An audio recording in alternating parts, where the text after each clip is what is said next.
I like how I'm literally like shaky, but I'm still gonna finish my coffee. Like, I don't care. What's up, everybody? Welcome back to my channel. Welcome back to another book video. It's actually raining right now, and I feel like you can hear it, and you can also hear the wind. So if you hear the rain, if you hear the wind, also my dog's inside, and he's been snoring for the past 30 minutes. So if you hear that, just ignore it. So I have my what I read in October, and then I also have my November TBR all in one video. If you've watched any of my book videos, you already know what's coming. But before we get started with this video, I have to give a really big thank you and shout out to Book of the Month for sponsoring today's video. I feel like I sound like a broken record, but you guys know I love Book of the Month, and if you're a reader like me, I truly recommend them. If you weren't aware, Book of the Month is a super popular and fast-growing online book service for all readers. Their mission is to promote new and emerging authors and to help readers discover books that they love. They have every genre and type of book that you can imagine. If you like romance like me, if you like thrillers, if you like fiction, if you like nonfiction, they have it all covered. Their team vets hundreds of books each month, and they give readers a choice from a curated selection of new and early release titles. That way you know that you're spending more time reading and less time researching. They're risk-free, so you can skip any month at any time and you will not be charged. They have the best prices for new release hardcover fiction, and this month, if you use the coupon code CHILL, you can get your first book for only $9.99. I chose 2 books this month, the first one being The Last Party by Claire McIntosh. It says, at midnight, one of them is dead. By morning, all of them are suspects. I'm also watching the new Enola Holmes movie, so all these thrillers, mysteries, all that, I'm loving. And then in our blue box, we have, wow, that's a gorgeous cover. This is called Sunday Maybe by Onyi Nwabineli.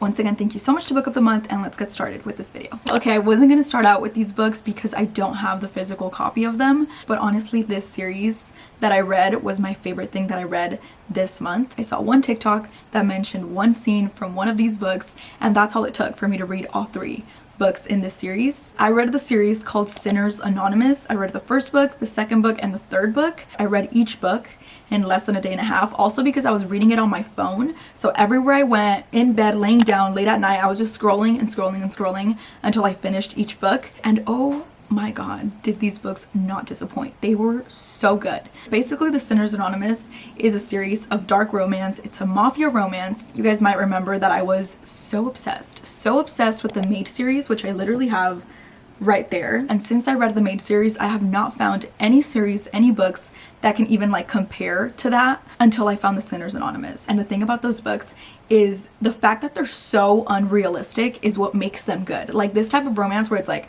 the dude is in the mafia, like the dude is like the head of the mafia, like they're literally killing people, like shooting people at the dinner table. It's so unrealistic that it makes it so interesting. So the first book is about Angelo and Rory. Angelo is the older brother of 3, and when his dad dies, he's supposed to take the role of like the boss, you know, like in the mafia. He decides he doesn't want to be a part of the mafia, so he walks away from that. 9 years later, he meets Rory, and Rory is basically about to be married off to this like super old, creepy, weird, evil uncle of Angelo. The uncle, as like weird and creepy as he has a really big role in the mafia that they're in, and Rory makes a deal with him where she'll sacrifice herself and like marry him if the uncle doesn't do something that's going to affect her family. And that's when she meets Angelo, because he comes back to town, and that's when Angelo gets like this really weird connection with her. And this girl Rory just might be the reason that Angelo decides to come back and take his rightful place as the boss in the mafia. The second and third book is basically about Angelo's brother, Rafe and Penny. I'm not gonna give you guys too much about that, but just know it's better than the first one. Pretty much the entire book is an enemies to lovers situation the whole way through. Rafe is like a really superstitious person, and he's built like an entire empire. He's like a billionaire, the whole thing, and he thinks that there's gonna be a future where everything he's built is gonna be completely destroyed by a woman, and that woman may or may not be Penny. I cannot recommend this trilogy enough. I adored it.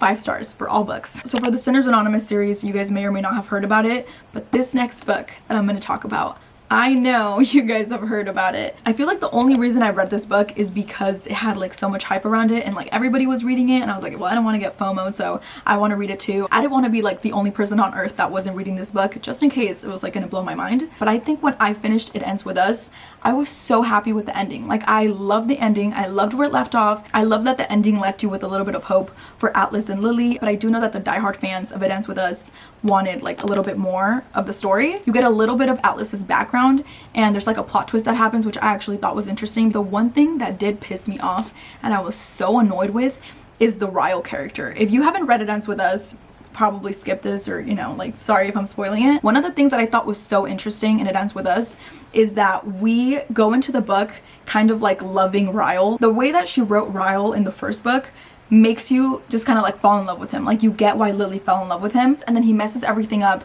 and he becomes this person that you don't even recognize. But I feel like in the book it's so cool that she was able to like make us fall in love with Ryle and then make it so hard to see this like really bad side of that character. But in this book, he's just an asshole. He's literally just a horrible character. He's a horrible person, which was like the purpose. Like, that's what he was supposed to be. But I just could not stand him. The ending was cute. There were like 2 moments in this book where I started to tear up towards the end. Did I absolutely like need to read and need to know this story? No, because like I said, I love the way that It Ends With Us ended. Like, I just love the ending. I love that book. I just felt like that was a perfect book. But I feel like if you read that book and you feel like you need a little bit more, then this might be a good one. But I didn't feel like I needed to read it, you know? And Ryle pissed me off. I hate him like so much. Like a week ago, I read this one, King of Wrath by Anna Huang. The entire time I read this book, I was just like obsessed with this book. It's so good. I've been noticing a pattern with the books that I've been loving recently, and like the plot. When there's like a billionaire dude that is totally like untouchable, you know, he's super like cold, but then this girl comes along and he's like absolutely obsessed with her. He wants to do everything to protect her, be there for her, and it just like this whole like personality and this whole like facade that he had of being like an untouchable person, it's totally gone, but only for her. That is exactly what this book is. This book is about Dante and Vivian. Dante is a billionaire dude. He's super powerful, and Vivian is a jewelry heiress. Vivian's father, without telling her, makes a deal with Dante and kind of like blackmails Dante into marrying his daughter, because Dante's really powerful and Vivian's dad and their whole family is kind of like new money, and he knows that they can't really compete with the old money type of people, so he wants to merge with Dante's family, and he does so by blackmailing him into marrying Vivian. The big trope in this book is arranged marriage. There's also like enemies to lovers, and they have to like live together, but they can't stand each other. If you're a fan of Anna Huang, if you're a fan of the Twisted series, or you just want to read a good little romance book, I highly recommend this book. It is so good. So good. After reading the 3 books in the Sinners Anonymous series, after reading The King of Wrath, after reading It Starts With Us, I kind of felt like I needed a forced break from romance books. I was just reading way too many, and then the stories and the characters, they were like overlapping. This is Conversations with Friends by Sally Rooney. Every time I read one of her books, it feels like I'm reading somebody's like deepest, darkest secrets in a diary. The big gist about this book is that it's about 2 girls that are in college. They're both like 21, and these 2 girls become friends with a married couple. And then Frances, which is one of the 21-year-old girls and the main girl in the book, has an affair with the married man. The thing about this book is that it's in Frances' point of view, so you're like seeing her life and like going through life with her, and it's so deep and personal. I think Sally Rooney's writing is one of a kind, and she really makes you feel like you're living this story through the character. And I feel like books like these and stories like these, they're needed for sure from time to time. I really want to talk about my TBR and the books that I picked up this Sunday, but these 2 books I read towards the end of September, and I kind of counted it for October, but it's just these 2 books, and I already mentioned them in another book video. But this one I gave 5 stars out of 5. Absolutely amazing. Small Town Romance, Grumpy Sunshine, Runaway Bride. I adored this book. 5 stars out of 5. And then this absolute work of art. You guys know Taylor Jenkins Reid does absolutely no wrong in my eyes. This was 5 stars out of 5. If you've been thinking about reading it, stop thinking and just read it, because it's so good. Look at all those books. That's beautiful. Weirdly enough, I've never actually done a TBR on a book video. Like, I've never, you know, it's always books I've already read, never books I haven't. Maybe I should do TBRs more often. Like, I'll do like a TBR at the beginning of the month and then a wrap up at the end of the month. I think that would be kind of fun. Starting with the book that I am so excited about, like so freaking excited about. This is Twisted Lies by our queen, Anna Huang. This is the 4th book in the Twisted series. I've read the first one, I've read the second one. I have not read the 3rd one. I went to Barnes & Noble wanting to get the 3rd one, which is Twisted Lies. No, this is Twisted Lies. Twisted something. The 3rd book, red cover, that's the one I wanted to get. Twisted Hate. That's what it's called. So I went in to get that book and they didn't have it, and that's when I saw this one, Twisted Lies, the 4th book. But I saw this book, I read the back, and that's all it took, because this sounds so good. It says, charming, deadly, and smart enough to hide it, Christian Harper is a monster dressed in the perfectly tailored suits of a gentleman. I already like it. Like, this already sounds good. So basically, these 2 people are neighbors. Every monster has their weakness. She's his obsession, his addiction, his only exception. This sounds like a good time. If this was real, I'd be like, girl, call the cops, because he's like weirdly obsessed with you and he's your neighbor. Hell no. Despite Christian's cold nature, he makes her feel everything when she's with him. Passionate, protected, and truly wanted. Now, do you guys understand why I'm so obsessed with this book? And I haven't even read it. If you've read the second book in the Maid series, The Madness Obsession, this book is giving me like similar vibes. 4 more books. 2 of them are thrillers, and one of them I actually already started, but these are the 2 thrillers I'm going to be reading this month. The first one being The Wife Between Us, and the second being You Are Not Alone. Both of them are by Greer Hendricks and Sarah Pekkanen. It says when you read this book, you will make assumptions. You will assume you are reading about a jealous ex-wife. You will assume she is obsessed with her replacement, a beautiful younger woman who is about to marry the man they both love. You will assume you know the anatomy of this tangled love triangle.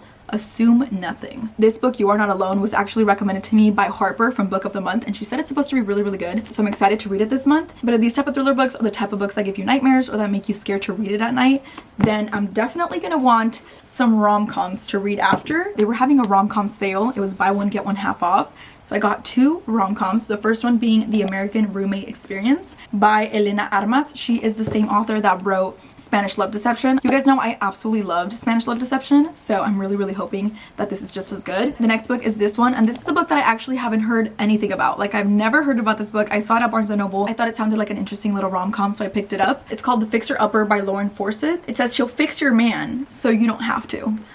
That sounds like a good time. It's a childhood friends to enemies to lovers. Enough said. That's all I need. That's all I need. One more thing, I want you guys to comment down below which one of these books that I just mentioned, either from my TBR or from the ones I already read, which of these books you think you would like. Like, which one haven't you read yet, but it sounds like it would be your type of book. Is it one of the thrillers? Is it one of the rom-coms? Is it one of the dark romance? Is it one of the mafia romance? Is it Conversation with Friends? It Starts With Us? One of Anna Huang's books? Any of the books I just mentioned, which one are you most interested in reading? Thank you guys for watching this video. Once again, thank you so much to Book of the Month, and I'll see you guys very, very soon with another video. Bye!